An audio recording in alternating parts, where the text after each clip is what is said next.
before I go, I want to share this story with you because it's important to this point. I want your community to know that one of the coolest people I ever met was a transgender woman. And this is not a man that I knew that became a woman. This woman was trans when I met her. Lived in San Francisco. Daphne is her name. I would do 18 shows in the Bay Area, sometimes in Oakland and Dirty Hood nightclub, and she would be there, a white trans woman, laughing loud and hard at everything I said, especially the trans jokes. It's very puzzling. Because she was obviously trans. And one night after one of the shows, I met her. And what it was, turns out, it was her dream to be a comedian. And I was her hero. It's very moving. I could not dislike somebody that felt that way about me. We became fast friends. And when I made that special Sticks and Stones, right as it was coming out, I happened to be in San Francisco and I wanted to do a show, but I needed an opening act. And I remembered that trans woman I had met. So I called her on the phone. And I called her myself. I said, "Hey, Daphne, this is Dave Chappelle." She couldn't believe it. And I go, "I'm in San Francisco." And then she started saying a bunch of wild stuff. I was like, "Relax now, I don't want any pussy." I was, I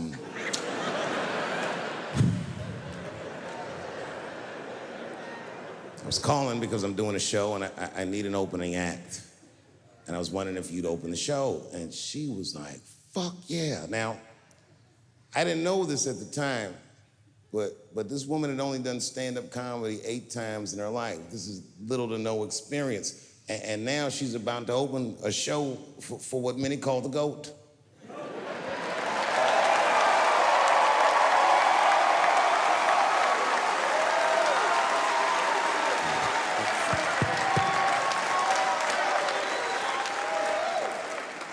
She's an amateur in stature, but in practice, she was very professional.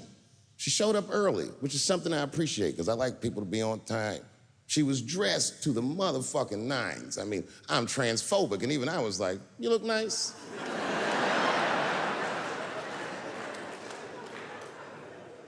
Went up on the stage with all the swag of a professional comedian, grabbed that mic and walked right down the middle and looked at the crowd like a gangster. Man, you should have seen her work. This bitch bombed for 45 minutes straight. And I am not exaggerating, young man. That show was terrible. Stunk. Stunk.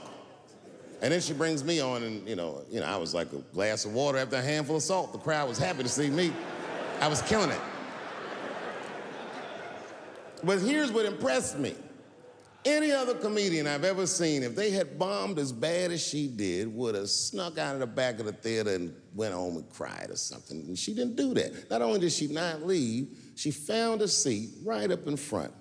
You know, when a new comedian watches an experienced comedian in comedy, we call this taking class. And this bitch took my whole class. She sat up there and was laughing as hard as she always laughs, as if nothing bad had even happened to her. And I saw her show. Something bad happened to her.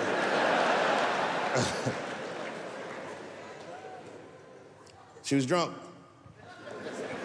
So she starts talking to me while I'm on stage, but the way a person would talk to a television when they were alone. She's talking to me like that. That didn't bother me because I knew her, but the crowd didn't like that shit at all because she sucked. And a guy in the back of the room stood up, and Daphne's hair was dyed blonde at the time, and the guy screamed out, and his energy felt wild as fuck. He said, "Hey, Daphne!" And everybody kind of clamped, like got tense. We didn't know if it was a heckler or an active shooter. And he said, "Does the carpet match the drapes?" Yeah, it was fucked up. The whole crowd kind of groaned, because it was so, like, mean. Everybody groaned, except for Daphne. She kind of laughed, which was weird. And she didn't even look all the way back. She said, "Sir, I don't have carpets. I have hardwood floors." Just like that. Just like that. And boy, when she said that shit, it blew the roof off the place. Cut through all the tension. With that one joke, she made up for 45 minutes of a stinker of a show. And after that, she could do no wrong. And I kept on rocking. She kept on talking to me. And then the show became something cooler than a show. It became like a conversation between a black man and a white trans woman, and we started getting to the bomber shit. All them questions that you think about that you'd be afraid to ask, I was just asking them, and she was answering them, and her answers were funny as shit. The crowd was falling out of their chairs. And at the end of the show, I go, oh, Daphne, I said, well, that was fun. I go, I love you to death, but I have no fucking idea what you're talking about. The whole crowd laughed, except for Daphne. Now she looks at me like I'm not her friend anymore. Like I'm something bigger than me, like I'm the whole world and a guy. And she said, I don't need you to understand me. I said, what? She said, I just need you to believe, just like this, she goes, that I'm having a human experience. And when she said it, the whole crowd kind of gasped. And I gave her the Fight Club look. I said, I believe you, bitch. Because she didn't say anything about pronouns. She didn't say anything about me being in trouble. She said, just believe I'm a person and I'm going through it. You know, I believe you because it takes one to know one.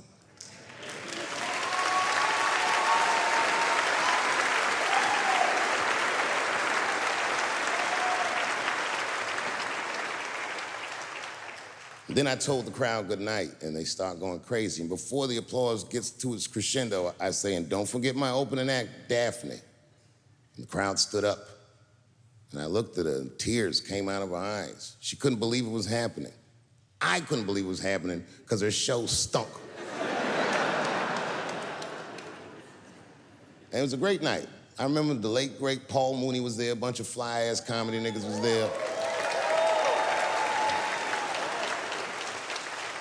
And we all went backstage and was just drinking and talking shit and laughing, and Daphne stole the room. She had everyone cracking up, spinning the yarn, telling us all these crazy stories about shit she be into. We all laughing real hard, and as she's telling us and everyone's laughing, I'm looking around, I'm like, oh my God, she is funny. I pulled her aside and I said, you're hilarious. I didn't know that when you were on stage. I said, you're doing some things wrong, but I can help you. I said, anytime I'm in San Francisco, why don't you open the show for me, and I'll just try to give you some pointers, see if you can't work this thing out. And she said, are you serious? I was like, yeah. And she grabbed me real tight, hugged me, squeezed me, and I pushed her off violently because I'm transphobic. I said, boundaries, bitch.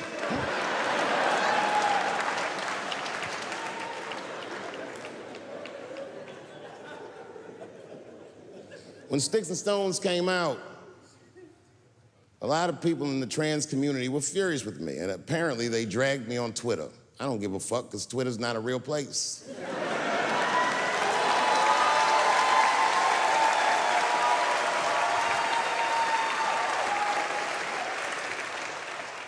And the hardest thing for a person to do is go against their tribe if they disagree with their tribe, but Daphne did that for me. She wrote a tweet that was very beautiful, and what she said was, it was almost exactly what she said. She said, punching down on someone requires you to think less of them. And I know him, and he doesn't. He doesn't punch up, he doesn't punch down, he punches lines, and he's a master at his craft. That's what she said.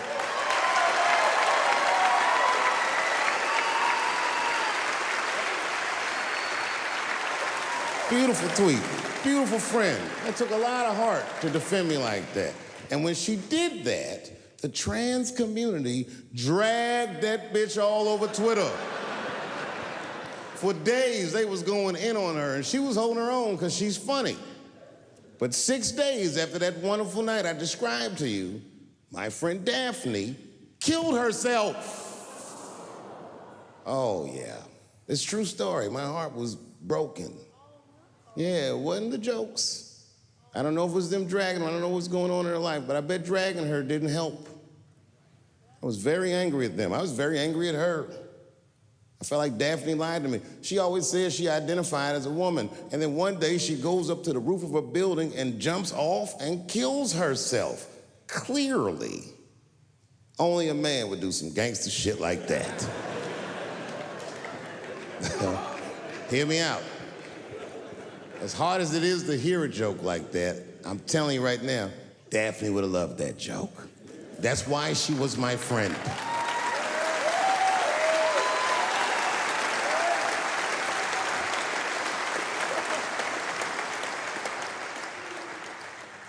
I was reading her obituary, and I found out she was survived by a daughter. And the moment I found that out, and this is true, Anderson Cooper from CNN texted me. And all he said was very nice. He said, "I'm sorry to hear about your friend." And I texted him right back, "New phone, who this?" He said, "It's Anderson Cooper." I said, "Oh," I said, "Anderson." I go, "Look, I need to find her family." And he texted me right back with all the phone numbers and all this information. I say this to say, if you ever want to know about anything gay, call Anderson Cooper from CNN. This nigga is faster than Google.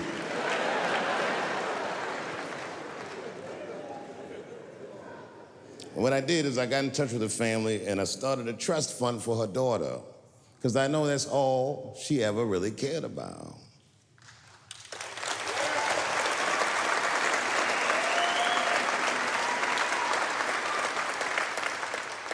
And I don't know what the trans community did for her, but I don't care, because I feel like she wasn't their tribe, she was mine. She was a comedian in her soul.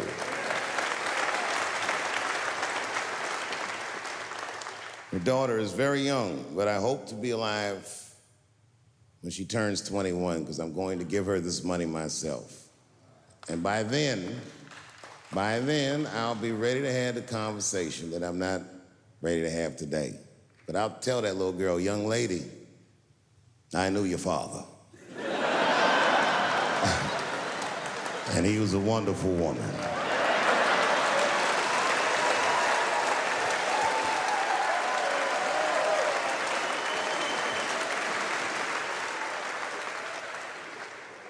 Empathy is not gay. Empathy is not black. Empathy is bisexual. It must go both ways. It must go both ways. Remember, taking a man's livelihood is akin to killing him. I'm begging you, please do not abort the baby.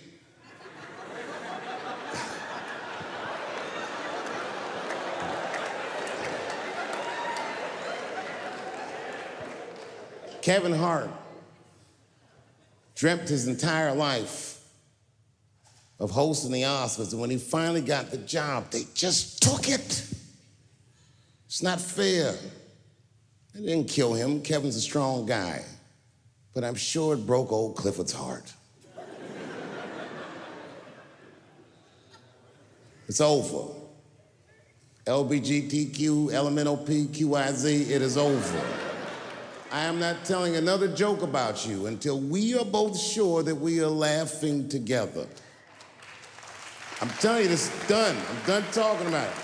All I ask from your community, with all humility, will you please stop punching down on my people? Thank you very much, and good night.